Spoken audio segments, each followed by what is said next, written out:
दोस्तों, आज के लिए आज का दिन जो है मोहम्मद रफ़ी के लिए मैं दो सब कुछ कहना चाहता हूँ। हम जानते हैं कि मोहम्मद रफ़ी हमारे इंडिया के बहुत बड़े सिंगर हैं और आई थिंक इनको हम ये बोल सकते हैं कि he is founder of the playback singer. Mohammed Rafi किसी के परिचय के मोहताज नहीं है और मुझे लगता है कि कौन उन्हें पूरा बॉलीवुड से लेके इवन हमारे आउट ऑफ कंट्री कहीं पे भी हम ये बोल सकते हैं कि मोहम्मद रफ़ी एक बहुत बड़ा नाम है। आज एक मूवी आई है दिल है मुश्किल, जिसमें एक डायलॉग है कि मोहम्मद रफ़ी साहब रोते ज़्यादा थे और गाते कम थे। मैंने ये मूवी देखी और ये डायलॉग जो है अनुष्का शर्मा जी ने बोला है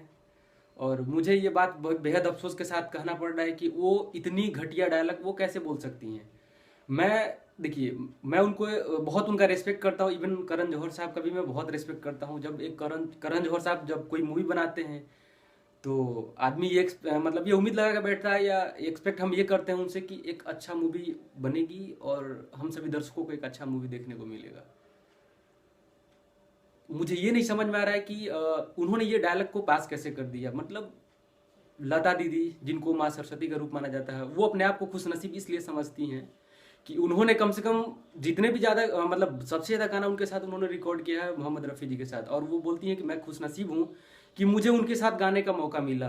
मन्ना डे, जिनको कौन नहीं जानता है, पूरा दुनिया जिनको मन्ना डे जी को जानता है। इवन वो तो उनकी तारीफ करते थकते ही नहीं है। इवन किशोर दा भी बोलते थे कि मोहम्मद रफ़ी एक मतलब कि एक जीवंत सिंगर, एक ऐसे सिंगर जिनका मतलब जिनकी आवाज़ में एक मतलब कि अभिनय नज़र आता है। तो इन इतने बड़े एक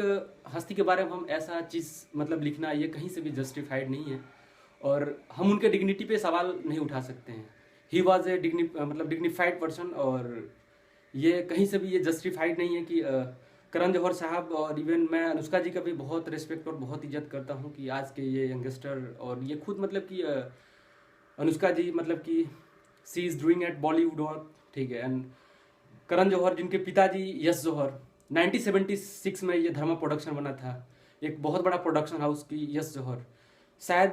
करण जौहर की बात याद नहीं होगा या नहीं मैं ये नहीं बोल सकता उनको याद नहीं होगा या ये, लेकिन मैं इतना जरूर कहना चाहता हूँ कि उनके पिताजी ने एक मूवी बनाया था दोस्ताना। तो दोस्ताना जो मूवी बनाया था उसमें शायद आप सभी दर्शकों या जितने भी बॉलीवुड में जो संगीत के प्रेमी हैं, आई थिंक जो संगीत सुनता हो ये गाना सुना होगा कि सलामत रहे दोस्ताना हमारा, बने चाहे दुश्मन जमाना हमारा, सलामत रहे दोस्ताना हमारा। तो शायद ये मैं बता दूं, ये गाना मोहम्मद रफ़ी साहब ने गाया है और ये दोस्ताना मूवी गाना है जिसको डायरेक्ट उन्होंने किया था, यश जौहर साहब ने किया था। शायद आज उस दुनिया में नहीं थे, लेकिन वो बड़े मतलब कि एक शालीन और बड़े ही मतलब कि सिविलाइज पर्सन थे वो। मतलब कोई भी चीज़ वो सोच के बोलते थे कि उन्हें क्या बोलना है और क्या नहीं बोलना है।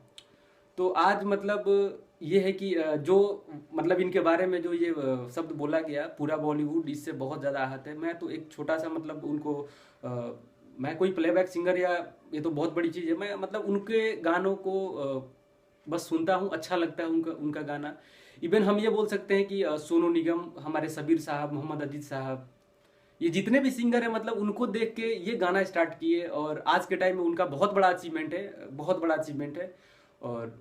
उन लोगों को भी बहुत ज़्यादा आहत हुआ है, बहुत ज़्यादा आहत हुआ है। और लिटरली मैं आप सभी से ये बोलना चाहता हूँ दोस्तों कि जो भी हुआ ये सही नहीं हुआ। और मोहम्मद रफ़ी साहब,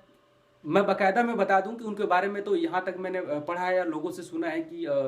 फॉरेन में तो उनका मतलब उनको भगवान की तरह, उनको अल्लाह की तरह उनको पूजा जाता है। नो डाउट कि वो एक इंसान ही थे, लेकिन हाँ मैं इतना जरूर आप सभी से कहना चाहता हूँ कि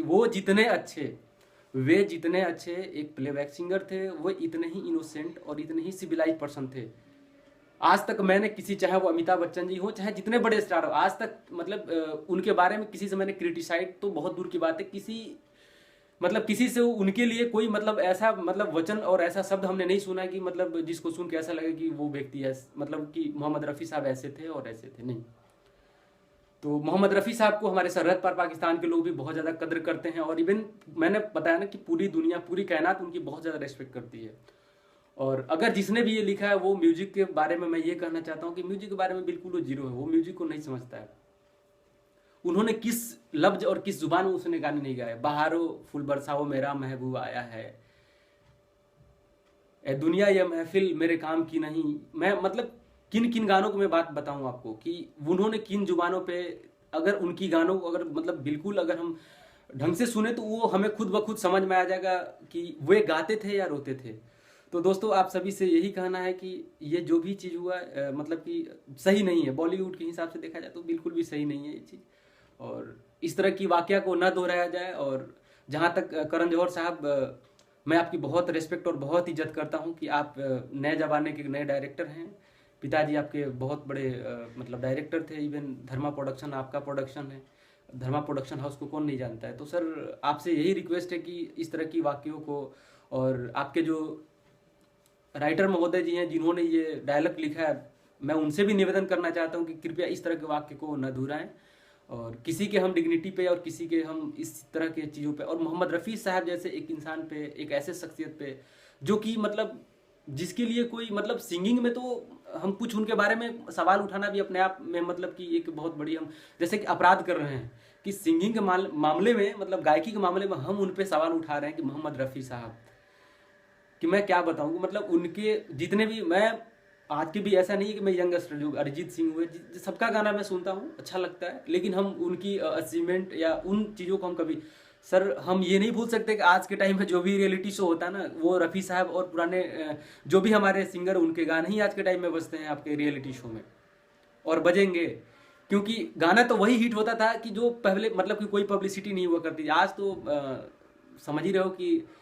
आज सारी चीज़ें आजकल इलेक्ट्रॉनिक, आज तो कोई भी गाता है और हिट हो जाता है सर जी, आज तो कोई भी गाता है हिट हो जाता है, लेकिन पहले जो होता था कोई गाने की पब्लिसिटी नहीं थी है। और आजकल हमारा जो है टेक्नोलॉजी काफ़ी मतलब कि आगे बढ़ गया है, तो इसीलिए हम ये कहना चाहते हैं कि आज जो भी हुआ वो बड़ी दुखद घटना है, और कृपया इस तरह की चीज़ें जो है बॉलीवुड में ना दोहराई जाए।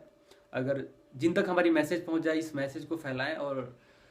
हमारा जो मतलब मेरा जो कहने का जो है कि किसी को मतलब कि किसी को दुख और किसी के भावनाओं को ठेस पहुंचाना नहीं है, मैं इस बात को मैं फिर से दोहरा रहा हूँ, बट ये कहना चाहता हूँ मोहम्मद रफ़ी जैसे एक शख्सियत के बारे में आप इस तरह के वचनों का प्रयोग न करें, इस तरह के कटु शब्दों का प्रयोग न करें। वो हमारे बड़े लीजेंडरी और बड़े ही अच्छे सिंगर थे, और जिनके बारे में हम इस तरह की वाक्य मतलब सपनों में भी मतलब इस तरह के वाक्य को हम सपनों में भी हम प्रयोग नहीं कर सकते।